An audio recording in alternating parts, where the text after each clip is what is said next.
years ago, Terry Cole Whitaker, a great teacher, she taught me something about learning to trust your own guidance system. Learning to trust your own guidance system, your own observation, your own experience, and your own intuition. I think we've been very expert programmed. You know, I was just looking in a book of Job for the program where he makes a statement that great men are not always wise. And he said, you know, I have understanding as well as you. And, you know, Keith, that's not cocky. That's not arrogance. That's a healthy self-trust in your own inner knowing. And, sure, you know, even in the epistles of John, he said, you have an unction from the Holy One, and you know all things. And I think it's like Mr. Mandela said, we're afraid of our own power, Keith. And we don't trust our own knowing. We feel that someone else has to tell us, you know, how we're going to be healthy or how we're going to be spiritual, rather than really being empowered to respond to be aware of, and awaken that inner knowing that we are all so freely given. And Keith, when we can grasp that and let those rivers of water flow out of our belly, and then, you know, it's really interesting in my charismatic days, we talked a lot about outpouring and the river of knowing and love flowing. And I didn't really realize it like I do now about the precession of the equinoxes and how we're coming into the Aquarian age where the guy has the water and it's being poured out. And then I would hear people like Ike saying we're coming into this flood of truth vibration, you know, and they're trying to throw even the kitchen sink at us to deceive us, manipulate us, and divide us, but it's just not going to work, Keith, because we're going into an age, a time, an energy, if you will, where people are going to awaken. And Keith, I love to be a prophet of this. I love to be a proclaimer who says this day is now. Now is the time to, you know, Jesus told the Samaritan woman, he said, look, you say you worship on this mountain, you say you worship on that mountain. He said, look, the time has come and now is that those who worship must worship in spirit and in truth. Now, how good is that? Steve, take a pause right there, brother. I got a question I want to ask you. The question I want to ask you is, and we're going to take a little break, I'm going to pay some bills, and we're going to end the show with a bang.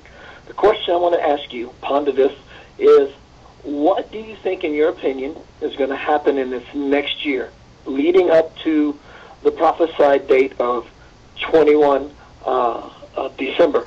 Let's get to some bill paying real quick here. I want to tell you who's going to be on my show next week.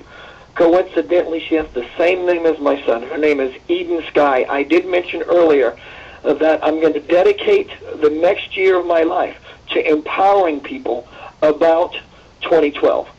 I have no particular viewpoint on it. I'm excited, if anything. I don't know, as Steve Lancaster would say, anything about it. But my next guest next week, you can bet, does. Since 1995, Eden Sky has devoted her life to researching and teaching the mysteries of the ancient Maya, their prophecies, and their astounding time science. Eden has studied directly under Dr. Jose Arguelles, the man who is largely responsible for the global interest in the Mayan calendar system and the now infamous 2012 date, including a 7-week-long residential seminary with Arguelles in Chile. In a recent journey to Guatemala, Eden received teachings directly from Maya elders and participated in several Mayan fire ceremonies, including one with grandfather Cirilio Perez Axelaj, 13th generation Quiche Maya priest, head of the National Mayan Council of Indigenous Elders in Guatemala. You cannot miss this show.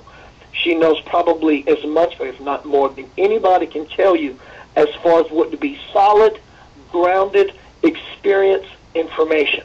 I would not miss this show. There's a lot of important insights she's going to be supplying here. A couple of more announcements here really quickly.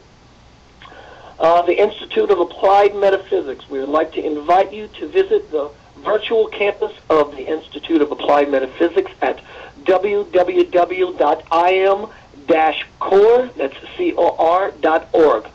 www.im-cor.org. You can see the 3-degree level program, the courses, and the text of the school. There are 3 ebooks and downloads, including the Searcher's Roadmap, the Core Document, and the Lightways e-zine. Lightways is a 25-page electronic magazine and includes a directory of all the shows and their guests from the RBR network. Steve, what do you think is occurring in this period we know as the 2012 shift? What do you think? Very exciting, and I think I look forward to your guest, and there is so much good input on this subject. I think we're going to see what we are seeing, only with greater intensity and frequency. Now, that's going to be the good and the bad, okay? I think we're going to see some of these scandalous wars we're going to see it intensify.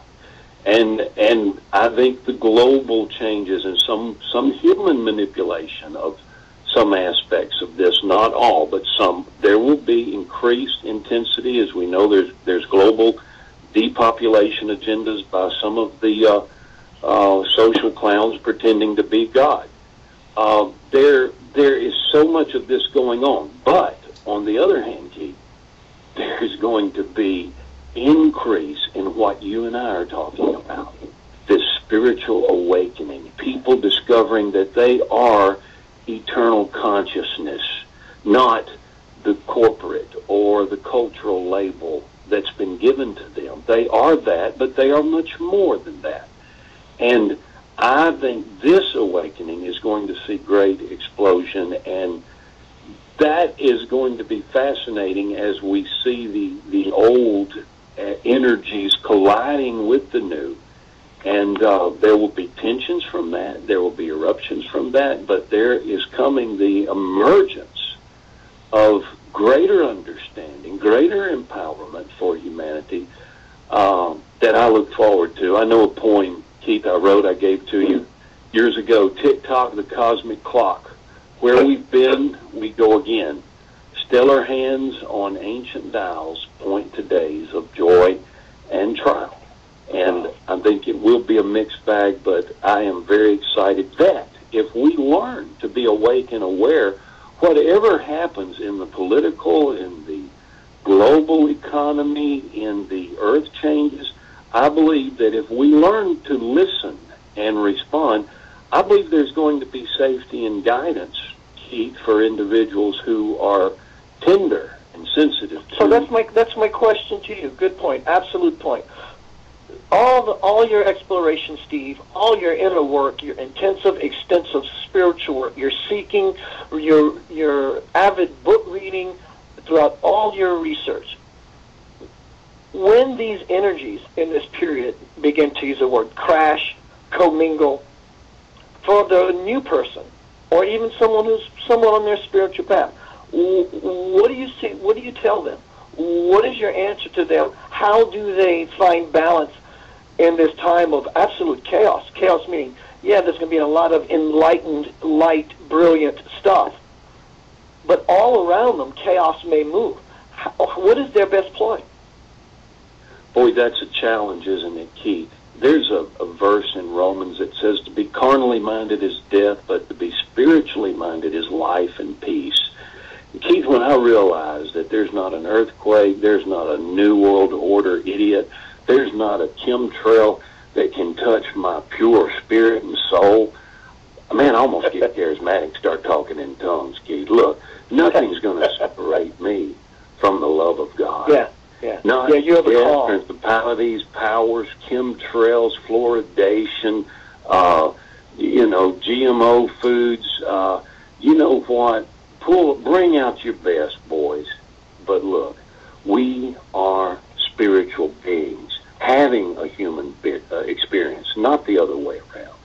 And we are here, obviously, with this knowing to share this knowing, and this knowing is growing, and it's going to create a greater collective and agreement of people that are into awakening and ascension, that are not into acquiescing to the death or any kind of deception or destruction of my human family.